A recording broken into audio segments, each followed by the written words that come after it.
प्रश्न क्रमांक 3, राष्ट्रीय शैक्षणिक धोरण असे सुचवते की शिक्षण रिकामी जागा असावे, कशी असावे? ड्रिल आणि सराव यावर लक्ष केंद्रावर, चौकशी आधारित, शोध केंद्रित, पाठ्यपुस्तक शिक्षक केंद्रित की परीक्षेसाठी शिकण्याच्या दिशेने केंद्रित?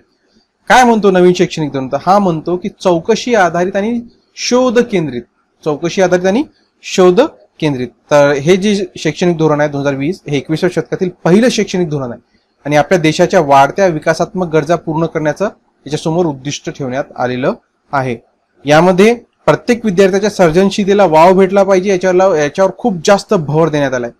आणि याच्यातल्या हे राष्ट्रीय शैक्षणिक धोरण काय काय सांगते? तर हे सांगते की 21व्या शतकात महत्वाकांक्षी उद्दिष्टांची संरेखित असा विद्यार्थी व्हावा, तर्कसंगत विचार करणारा, कृतीवर भर असणारा असा चांगला मानव नागरिक घडवणे, चौकशी चालित, शोध केंद्रित, शिकाऊ केंद्रित, चर्चा आधारित, लवचिक अर्थातच आनंददायक असा अभ्यासक्रम विद्यार्थ्यांसमोर यावा, योग्य नैतिक मूल्य आणि मूल्यांसह समस्या सोडवण्यावर गंभीर विचार, वैज्ञानिक स्वभाव आणि सर्जनशील कल्पना शक्तीवर आधारित असा हा राष्ट्रीय शैक्षणिक धोरण आहे.